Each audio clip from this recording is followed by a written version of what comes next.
नमस्कार सर्वांना. श्री स्वामी समर्थ. मंडळी, तंत्र मंत्र शास्त्रातील एक असा प्रयोग, एक असा अचूक उपाय की जो आपल्याला धन, वैभव आणि पैशांमध्ये प्रचंड वाढ करतो. असा उपाय आज आपण बघणार आहोत. खरं तर या सृष्टीमध्ये अशा अनेक वस्तू आहेत की ज्या लक्ष्मी प्रदान आहेत, ज्या लक्ष्मी स्वतःकडे आकर्षित करतात. या वस्तूंचा जर योग्य वापर केला तर आपल्या घरात लक्ष्मी माता प्रवेश करते आणि आलेली लक्ष्मी सातत्याने वाढत राहते. तिच्यात कमतरता कधीच येत नाही. तर आज त्याच वस्तूंबद्दल आपण माहिती घेणार आहोत. ही वस्तू प्रामुख्याने लक्ष्मी प्रदान आहे. तिचा वापर केल्याने आपल्या कुंडलीतील शुक्र ग्रह मजबूत बनतो आणि ज्या व्यक्तीच्या कुंडलीत शुक्र मजबूत असतो त्या व्यक्तींकडे धन, पैसा आपोआप खेचला जातो. तुम्ही नोकरी करत असाल, तुमचा उद्योगधंदा असेल, व्यवसाय असेल, अगदी कोणत्याही क्षेत्रात जर तुम्ही काम करत असाल तर त्या क्षेत्रातून पैशाची, धनाची प्राप्ती होऊ लागते. या वस्तूचा वापर तुम्ही नक्की करा. तर आपण सुरुवात करूया चांदीच्या डब्बीपासून. मंडळी, काही हजार रुपयात मिळणारी चांदीची डब्बी, अगदी छोटीशी चांदीची डब्बी आपण नक्की खरेदी करा. आणि या चांदीच्या डब्बीमध्ये आता सर्वांना प्रश्न पडतो, चांदीची का? तर चांदी सोडून दुसरी चालणार नाही का? कारण चांदी हा धातू शुक्र प्रधान आहे, शुक्र मजबूत करणारा आहे आणि म्हणून चांदीची छोटीशी डब्बी आणि तिच्यामध्ये फक्त 5 मगज बिया. मगज बी कोणत्याही किराणा मालाच्या दुकानात मगज बी सहज मिळून जाते. तर ही मगज बी आपल्या कुंडलीतील शुक्र मजबूत बनवते. अशा 5 किंवा 7 मगज बिया आपण चांदीच्या डब्बीमध्ये ठेवायच्या आहेत. त्यावरती थोडेसे हळदी कुंकू टाकायचे आहे आणि त्यानंतर धूप लावून ओवाळून घ्यायचे आहे. आणि ही चांदीची डब्बी आपण आपल्या तिजोरीत ठेवा, पैशाच्या ठिकाणी ठेवा. ही डब्बी अगदी मनोभावे ठेवा. ठेवण्यापूर्वी आपण एखादे लाल किंवा हिरव्या रंगाचे कापड अवश्य अंथरा. तर सातत्याने पैसा वाढत जातो. तिजोरी कधीही खाली होत नाही, रिकामी होत नाही. अनुभव घेऊन बघा. आता अनेक जण म्हणतील की चांदीची डब्बी खरेदी करणे आम्हाला शक्य होत नाही. तर अशा वेळी आपण 20 रुपयाची नोट किंवा कोणत्याही नोटेवरती थोडेसे हळदी कुंकू टाकावे आणि त्यानंतर त्या नोटेमध्ये 5 किंवा 7 मगज बिया ठेवायच्या आहेत आणि याची गुंडाळी करायची आहे. नोट गुंडाळायची आणि एका लाल रंगाच्या धाग्याने ती व्यवस्थित बांधा आणि अशी नोट आपल्याला आपल्या पर्समध्ये किंवा पॉकेटमध्ये ठेवायची आहे किंवा आपल्या तिजोरीत देखील ठेवू शकता. मगज बी गुंडाळलेली नोट सातत्याने पैसा खेचत राहील. आपली तिजोरी कधीही खाली राहत नाही. खूप प्रभावी असा हा उपाय आहे. आपण स्वतःसाठी सुद्धा, स्वतः लक्ष्मी प्रधान बनवण्यासाठी, शुक्र मजबूत बनवण्यासाठी एक छोटासा उपाय करू शकता. आपल्या खाण्यापिण्यामध्ये या मगज बियांचा वापर करायला सुरुवात करा. विशेष करून घरातील जी कमावती व्यक्ती असेल, स्त्री असेल किंवा पुरुष असेल, जी व्यक्ती घरात पैसा कमावून आणते, तर जी लक्ष्मीला घरात आणते, त्या व्यक्तीच्या आहारामध्ये, खाण्यापिण्यामध्ये हा छोटासा बदल जर आपण केला तर शुक्र मजबूत बनतो, भाग्य मजबूत बनतं, चमकतं आणि प्रत्येक क्षेत्रातून लक्ष्मी आकर्षित होऊ लागते.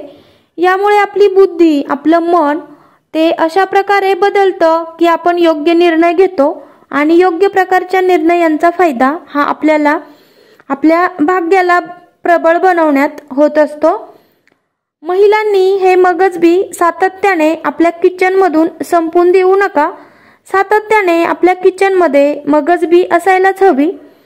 जितका जास्त काळ तुमच्या किचनमध्ये मगज बी असेल, माता अन्नपूर्णेची कृपा बरसेलच. मात्र माता लक्ष्मी सुद्धा तुमच्या घरात स्थायी वास करेल. आपण बघितलं असेल, अनेक प्रकारची मिठाई असते, त्या मिठाईला मगज बिया लावतात. मगज बी लाडूमध्ये सुद्धा घालतात. मात्र एक गोष्ट लक्षात ठेवा, जर तुमच्या घरात निगेटिव्ह एनर्जी असेल, नकारात्मक ऊर्जा असेल तर मात्र या मगज बियांचा प्रभाव फार कमी होऊन जातो आणि म्हणून घरातील नकारात्मकता दूर करण्याचा प्रयत्न करा। तसेच या मगज बिया आपण आपल्या किचनमध्ये काचेच्या बरणीमध्ये ठेवण्याचा प्रयत्न करा। माता लक्ष्मीची निरंतर कृपा आपल्यावर आणि आपल्या कुटुंबावरती बरसत राहील। आता आपण बघूयात की पैसे घेताना ते कोणत्या हाताने घ्यावेत जेणेकरून आपल्याकडे पैसा हा येतच राहील। पैसे घेताना ते नेहमी या हाताने घ्या। जीवनात पैसा कधीही कमी पडणार नाही, उलट पैशांमध्ये सातत्याने वाढ होत जाईल। प्रत्येकाची इच्छा असते की आपण श्रीमंत असावे, आपल्याकडे भरपूर पैसा असावा, माता लक्ष्मीची कृपा बरसावी, आपल्या घराची कुटुंबाची भरभराट व्हावी। मात्र तुम्ही त्यासाठी लक्ष्मी प्राप्तीच्या काही नियमांचे पालन करत आहात। काही असे नियम जे आपल्या धनांमध्ये म्हणजेच आपल्या पैशांमध्ये सातत्याने वाढ करतील। मग तुम्ही असे नियम पाळत आहात का? त्यातील काही नियम आपण बघूयात। त्यातील पहिला नियम, सकाळी जो आपण पहिला व्यवहार कराल, व्यवहार म्हणजे एखाद्याला पैसे देणे किंवा त्या व्यक्तीकडनं पैसे घेणे, तर या व्यवहारामध्ये स्वतःच्या खिशातून कोणत्याही प्रकारचा कॉइन म्हणजेच 1 रुपये 2 रुपये असेल 5 10 तर असेल कोणत्याही प्रकारचा कॉइन पहिल्या व्यवहारामध्ये कधीच खर्च करू नका। ज्या ज्या वेळी आपण अशा प्रकारे पहिल्या व्यवहारात एखादा कॉइन खर्च करतो त्या त्यावेळी आपल्या पैशांमध्ये घट नक्की होते, म्हणजे पैसा समाप्त होऊ लागतो। ज्यांचा या गोष्टीवर विश्वास नाही त्यांनी या गोष्टी स्वतः करून बघा, अनुभव घेऊन बघा।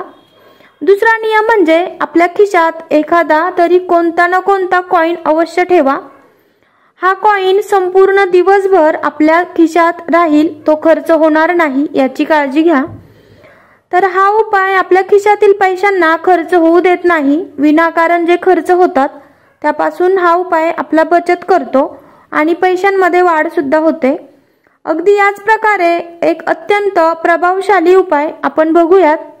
जर आपण या नियमांचे पालन करू लागलात तर काही दिवसातच आपल्याला दिसेल आपल्या पैशांमध्ये वृद्धी होत आहे, पैशांमध्ये वाढ होत आहे। तर आपल्या शरीराच्या 2 बाजू असतात, उजवी बाजू आणि डावी बाजू। आपल्या उजव्या आणि डाव्या या दोन्ही हातांनी पैशांचे व्यवहार आपण करत असतो, देवाणघेवाण करत असतो। हिंदू धर्मशास्त्रात आपण शिव पार्वती बघा, शिवशक्ती बघा, भगवान शिवशंकरांचे स्थान हे नेहमी उजव्या बाजूस असते। उजवी बाजू ही मजबूत मानली जाते, कोणत्याही गोष्टीचा अगदी सामर्थ्याने सामना करणारी ही बाजू असते। या उलट जी डावी बाजू असते त्या बाजूला माता पार्वती आहेत, प्रत्येक शक्ती स्वरूप आहेत। ही बाजू सर्जनशील म्हणजेच नवनिर्मितीची बाजू मानली जाते। या ठिकाणी डाव्या बाजूचा जर आपण योग्य वापर करू शकलो तर नवनिर्मिती साध्य करता येते, त्यामध्ये प्रचंड वाढ घडवता येते। अगदीच याच नियमांचा वापर तंत्र मंत्र शास्त्राने केलेला दिसून येतो।